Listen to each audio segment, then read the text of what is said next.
Hello, you're with Theo, and this week on FTMKingdom we are talking about bottom surgery. And this week I actually have a few notes up because there's a lot I want to get through, um, and I don't want to forget anything like I usually do. So if I don't look like I'm paying attention, it's because I'm trying to read. Um, I'm gonna put a link in the comment thingy description thing, which is what helped me with um, just terminology and just the whole process and everything. It's really useful, and if you're it's helpful for any type of bottom surgery, whether you're just looking into histo or metidoplasty or phalloplasty. So it's really good. So I thought I'd share it. Um, Bottom surgery is really important to me, and I'm not going to say I'm definitely going to get it because I might feel differently in the future, and it is, like 3 years off, probably even more maybe. Um, and it's such a huge procedure that I'm not gonna bet my life on it basically. But it is so important to me, and I've never, so far throughout my transition, I've always thought this is what I want to happen. So I would say it's like 99% likely, but yeah, I would like some form of it one day because I just can't imagine living without it. Um, yeah, so I'm going to be using like proper terminology, which a lot of people probably aren't comfortable with. To be honest, I'm not that comfortable with saying the female words for everything that goes on downstairs, but I have to sort of make it clear what I'm on about. Yeah.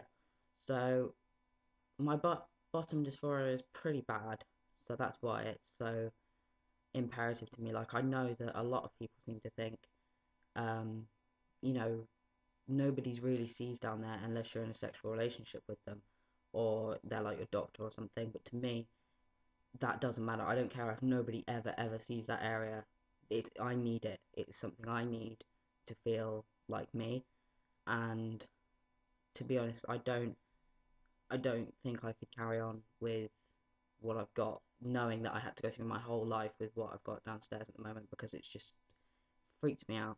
And I can't even say the word very well, so just expect me to laugh if I have to say it. Testosterone has actually made my bottom dysphoria a lot better because it obviously it sort of makes the clitoris grow. So I prefer to call it my dick. So from now on, I'm going to call it my dick, but you know what I'm talking about.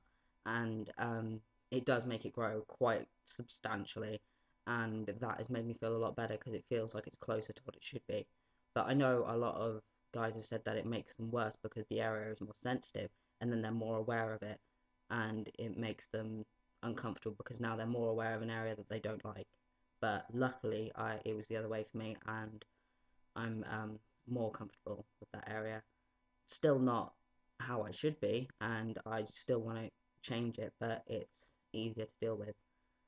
Um, the thing about bottom surgery is I don't think people realize the extent of the procedure. They think it's just okay, you go in, you're under the knife for a few hours, and then you come out with a penis and everything's hunky dory. And it is not. It's like I think it can be like 5 operations, and that's even without revisions, and they are likely. So, and it's like if you add up all the hours that it takes to do all the procedures, it's something like 10 or 12 hours. This is phalloplasty. I'm not talking about metidoplasty because I'm not interested in that. I don't think it would be right for me. And though it's a really good idea, and if you want to have that, that's awesome. But it's not. It's not for me. It wouldn't be. I wouldn't be satisfied with those results. Um, so yeah, I would definitely like a total hysterectomy, which includes removing all the downstairs stuff. So that's the womb, the fallopian tubes, and the ovaries. And I actually learned the proper word for it, which would be a hysterectomy with a salpingo-oophorectomy. I thought that was pretty funny terminology. And yeah, so you sometimes they ask you to have that before you have bottom surgery, and sometimes I think that they combine it with it. But I'm totally okay with that, and I haven't looked into having my eggs frozen or anything because I know I don't think it's ever produced a viable child from that method. So I don't see I don't really want to waste money, because to me it would be a waste of money in my situation. I'm perfectly fine with, if I want kids in the future, I would adopt, or they could be my partner's child. I would be okay with that. I wouldn't love it any less. So, though it would be nice to pass on my genes and everything, I don't think that's. I think just passing on your values and raising a happy kid is more important than whether it's yours, biologically. Um, so yeah, I want phalloplasty, which I would like to have the scrotoplasty, which creates the testicles with it.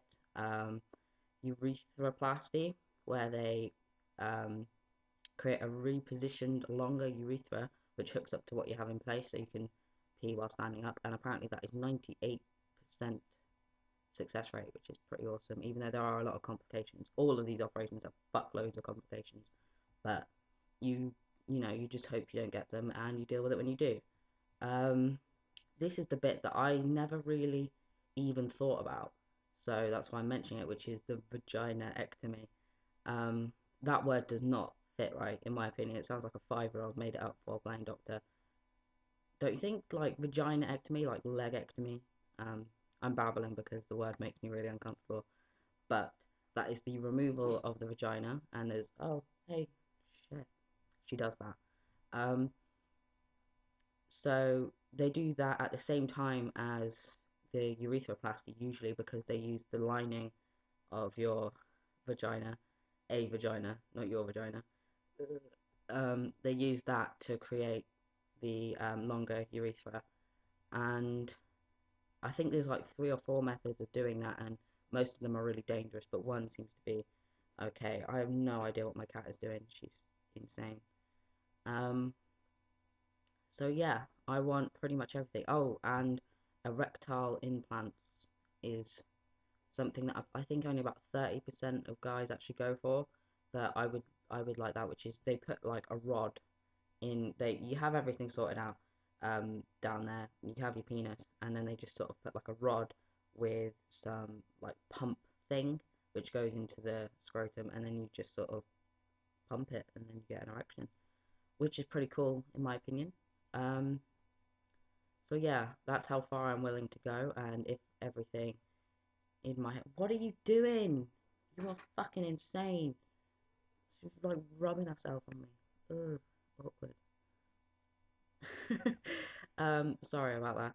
Yeah, so that is what I would like, and I do think you should definitely think very, very carefully about bottom surgery, and don't, it's just common sense, really.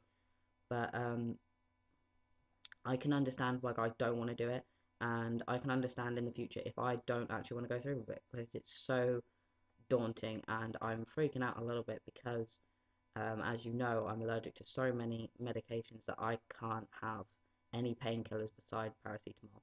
So I could pretty much have tramadol after operations, and that's it. I can't have ibuprofen, I can't have anything with aspirin or codeine, because that would be, though it would take the pain away, I would probably faint.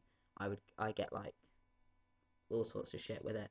So that's what I'm worried about, because I do know of a guy. My aunt is a district nurse, and she was taking care of a guy who had recently had it, and he was in agony for weeks, and that freaked me out a little bit. But of course, you have to expect stuff like that. But it's a huge, huge thing, and you shouldn't rush into it. And I'm not going to rush into it.